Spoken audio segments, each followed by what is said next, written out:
Истина ти казвам, днес ще бъде с мене в рая.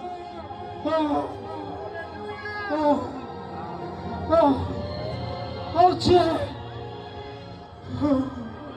да те предавам духа си.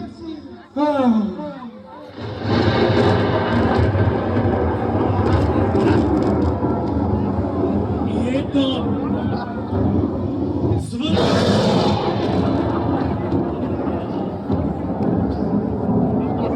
беше около 6 час. Тъмнина покриваше цялата земя. До 9 час. И ето завесата на храма се разстра на две.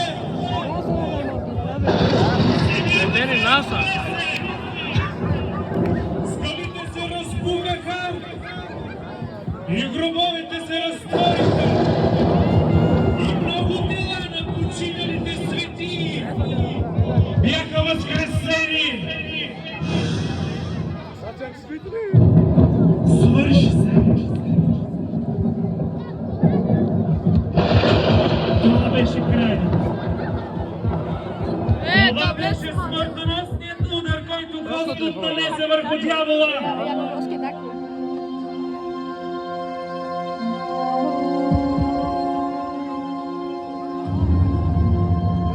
И разбойниците бързаха да щупят пищялите на двамата, за да умрат по-бързо. Но когато се доближиха до Исус, и ето видяха, че Той е мъртъв. Но не повярваха напълно, затова прободоха реброто му с копие и текна вода смесена с кръв. Този човек беше... Абене! И ето, римския войник Стопен, който видя тази кръв и вода, призна, че това наистина е Божият Син.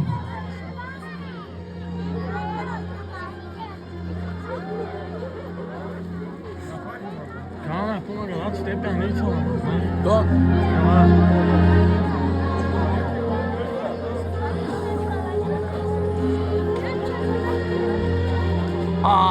Ki mi bo telefon, bе?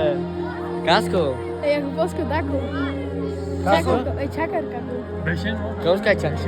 Ето, един човек на име Йосиф, който беше съветник, човек добър и праведен, който не беше се съгласил с намерението на всички тия хора от юдейския град Ариматея, който очакваше Божието царство. Той отиде при Пилат и поиска тялото на Исус. И като го сме, обвиха го в плащеница. И ето, неговата майка Мария, Йоан и останалите, които бяха с него, искаха да му дадат последна почет.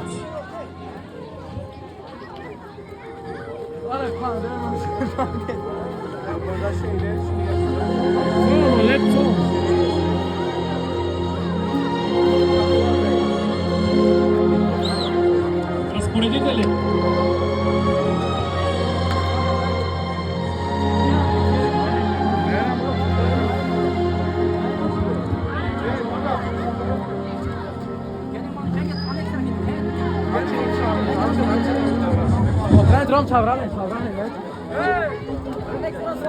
Cinco. Cinema. Ти си от моята кост и коста ми, синко. Ти си от моята плът и плътта ми, сине. Синко. Синко.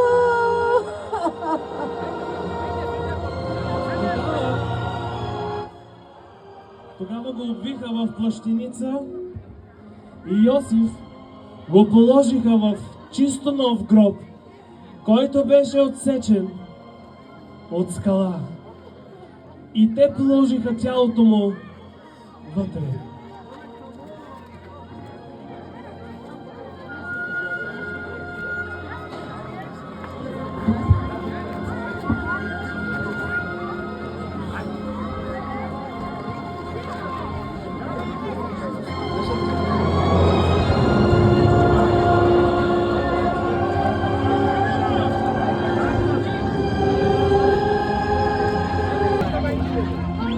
Това беше краят.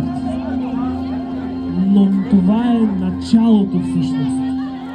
Защото много си мислеха, че когато те убият Исус и когато Той бъде положен в гроб и до там ще приключи всичко. Но не. Това беше част от плана на Господа за спасение на много хора, на всички хора. Те си мислеха, като го убият, и това ще приключи. Но не. Господ е цар на живота. И Той побеждава живота. И Той победи смъртта. И през това време Той отиде в тъмницата, за да проповядва на тези хора, които не бяха се покаяли преди Него. Че ми тялото на нашия Господ заснирал. И ето, те тръгнаха към гроба на Исус, за да помажат тялото му. Но като се приближиха, те видяха, че гроба е отворен и че капиха го няма. Сестри, къде е нашия Господ? Кой го взима? Къде е? Кой взима тялото на нашия Господ? Сестри, как може да бъде това? Кой открадна тялото на нашия Господ? Къде е тялото, сестри?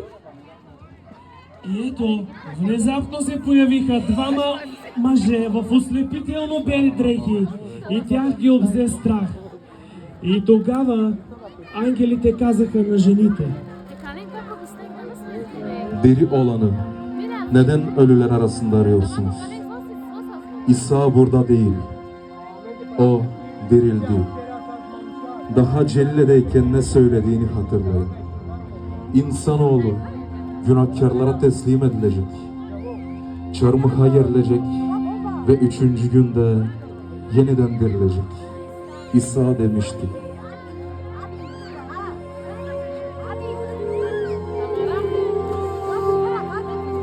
Как е възможно нашия Господ възкръсна, сестри, да отидем да кажем на нашите брата, че нашия Господ Исус Христос възкръсна, Той наистина възкръсна. Да отидем, сестри, да отидем благата вест, да кажем на братята ни: Братя, вярвайте ми, явиха ни са два ангели, блестящи като слънцето, и ни казаха: няма го тука, къде го търсите? Вярвайте ми, Той възкръсна. Петре, възкръсна наистина. Сестри, възкръсна нашия Господ. И тогава Петър и Йоан бягаха до гроба, за да видят дали е истина това, което казаха. Но те като пристигнаха, не намериха нищо. И те наистина разбраха, че Исус е възкръснал от мъртвите. Осъзнаха, че наистина това, което е казал Господ, че Той е възкръснал. Той не е мъртъв Бог, но Той е жив Бог.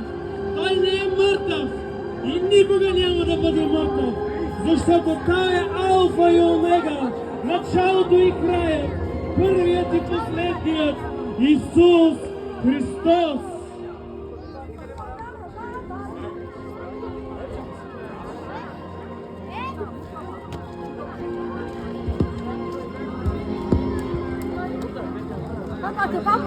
Исус изпълни мисията си. Той страда и умря за греховете на всички хора и на третия ден възкръсна, като победи смъртта. Хората могат да намерят вечен живот в Исус.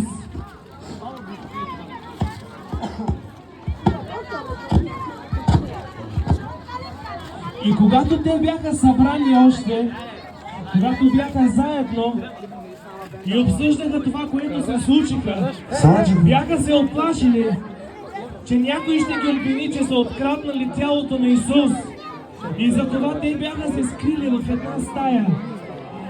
Но ето, стана нещо, което те не очакваха. Сам Исус се яви сред тях.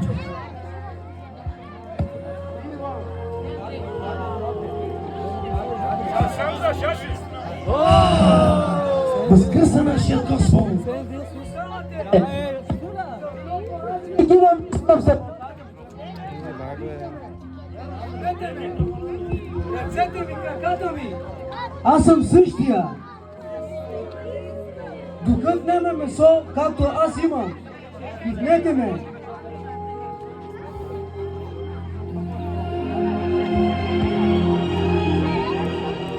Това беше радостната вест, за която Исус възкръсна от мъртвите.